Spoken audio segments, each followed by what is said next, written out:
Birdman or Master P? Master P. Tell her why. Cause Master P, you know what I'm saying, he was a real soldier in New Orleans. I'm about to say. But listen, Hold up. I understand this. You gotta do that. Master P got rights out here now. Listen, I'm gonna tell you why I say Master P.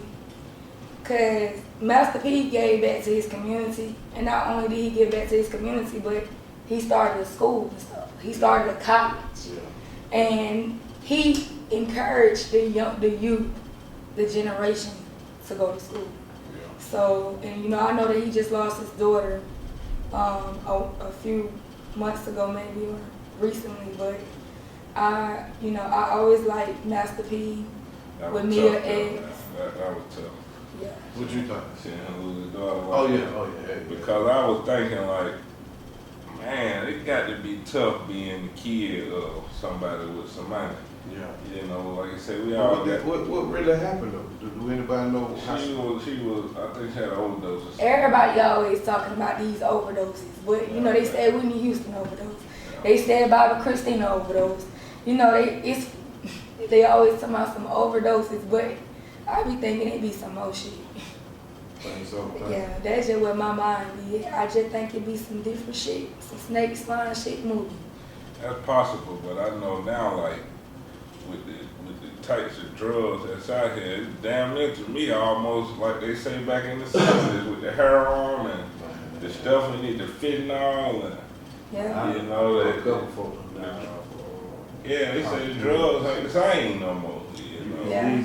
They say Prince died off the fentanyl too though, so they were like he had fentanyl in this. I think they said Peanut the Dunn from the West Side died off of it too. They say this much right here kill you. Yeah, no man, shit, you can't even smell it. You can't even be around that. That's what I'm trying to say. The police officer sniffed that shit and fell back. Yeah, that's what I So said. shit, I don't know how they doing. Yeah, man. So that's tough right now, man.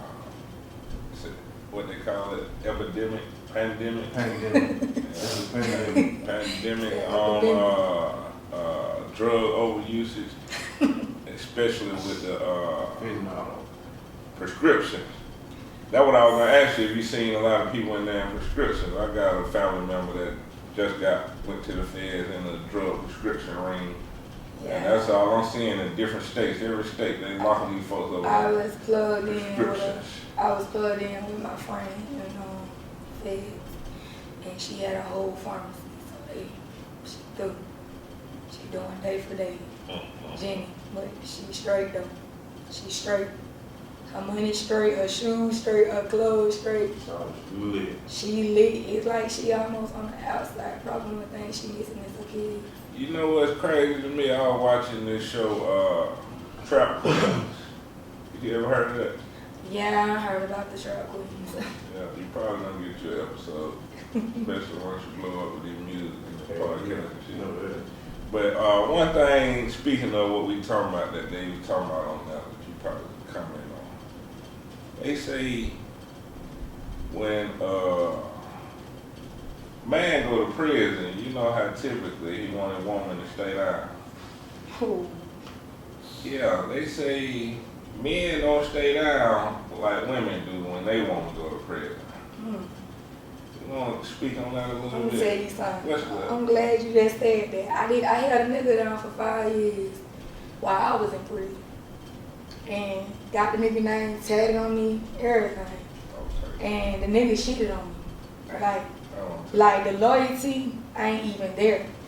Like, I'm gonna be real and I'm speaking on some real shit. Like, if y'all ladies out here fucking with them niggas in prison, my encouragement to you is leave them alone. Like, Right. I met this nigga way before I even got intertwined and going to feds and going to serve my state time. I had seen him on Facebook. I used to turn up on Facebook. I had like a bunch of pages back then.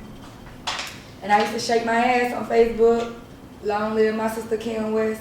I had a sister named Kelly. She called herself Kim West. We grew up together. And she died. And don't really nobody speak about how she died. But I did speak to her last year before I came home. But back to what I'm saying is I met this individual. And I was attracted to him. At first, I didn't like him, but I was attracted to seeing guys in prison with cell phones and rapping and they lit. So I'm like, okay, I'm fucking with this movie. They flexing their ice. I'm like, damn, how the hell they getting that in there? But shit, they lit because they wanted to be part of the free world. So I started tapping in with this nigga, and we started building, and we started chopping it up. And we went through ups and downs. And when I say ups and downs, it was consistently ups and downs. And when I went in, he was checking in, but not as he should. And I noticed when I came home last year, like, I noticed that he had reached out to me when I was in prison. I was in Pulaski, he reached out to my mom, and she gave me his phone number, and I started back talking to him like, babe, I ain't talking to you, babe, I miss you. I was excited just to hear his voice, because I really fucked it with him genuinely, and I really was riding and holding him down. Shit, like, and when I got out, you know, I found out when I got off the Greyhound bus, when I got on the Greyhound bus, back here towards Macon when we had to board the bus, I had used somebody's phone on the bus, and I hit him up, and I said, you know, I'm home now, and he was like, what? I said, yeah. So he couldn't believe I was on ground, so I said, whatever you got going on, before we get back there, we just need to end it. Right, yeah. So just end it, and you know, we're gonna pick up where we left off. Well, we end up picking up where we left off or whatever, and then, you know, the nigga ended up betraying me.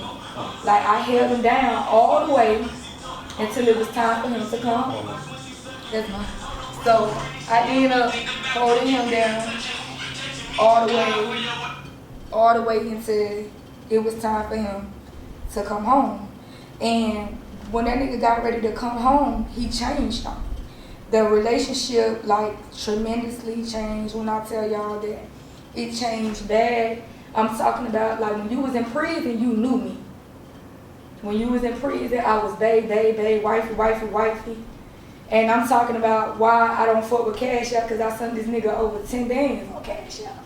That's why I could speak about it, because I had created my page, Cash App, then turned around and created another Cash App, and it just stopped, because he was moving, you know, using the Cash App to move the money to get his food.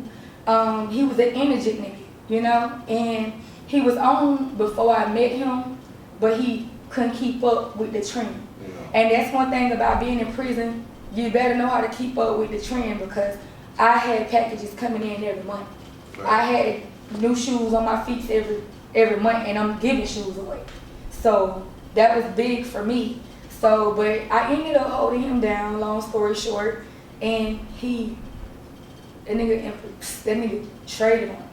Like, his mama ain't never did nothing for him. I ain't never sent him $1. Like, he used to tell me so much things about how he grew up struggling, how his mom took his college check, and how he needed to do this, and how he needed to do this, and how he needed to do that.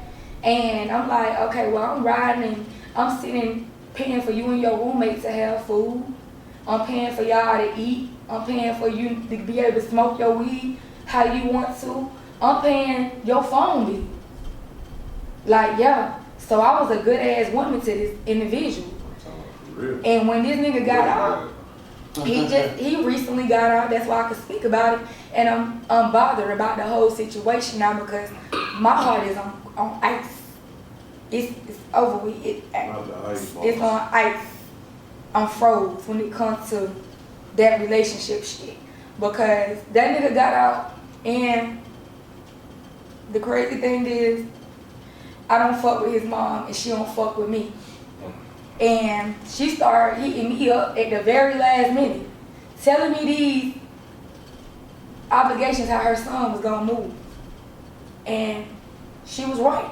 My mama was right. You know, I beefed it up with my whole family about this guy. How you taking care of a nigga in prison you ain't never seen in real life? You don't know what this nigga gonna do to you. Well, you know what? When he got out, you think he pulled up on me? Nah. I pulled up on him. I had to go to his city and pull up on him so he could know that this shit was real. But then I noticed I got my own place. Why would you rather be up here in South Carolina and run the streets and sell dope for somebody else when you can sell your own?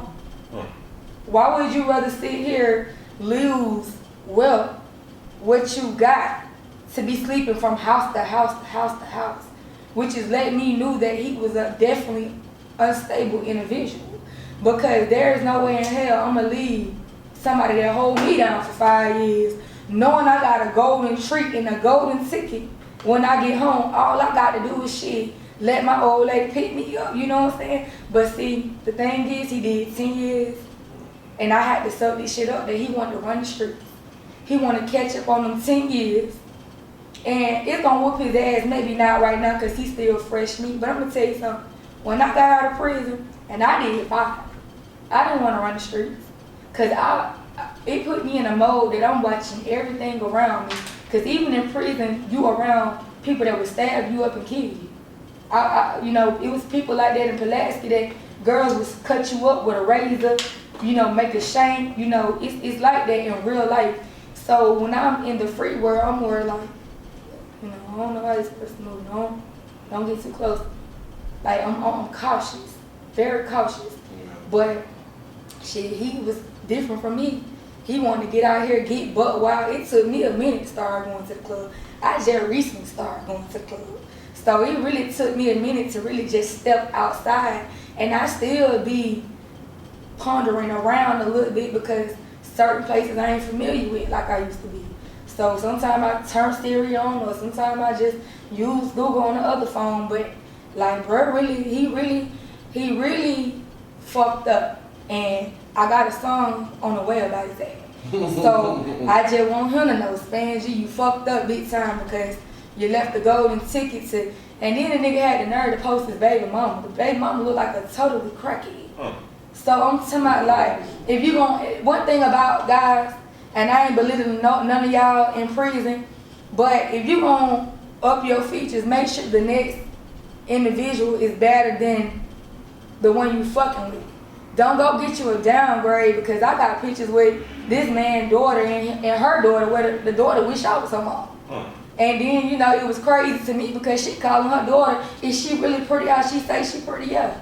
I'm built like that. I'm from Atlanta. Yeah. I'm from Atlanta. I'm really a peach. So, you know, it's crazy. And then niggas go back to dirty feet assholes is walking around bare feet. We don't do that down here. Probably too much for him. I'm too exotic. Too exotic. It sound like it wasn't even too much for him. I ain't gonna lie, what a tragedy, man. I definitely appreciate you sharing that story with us, man. That's deep. I appreciate that. You got anything you want to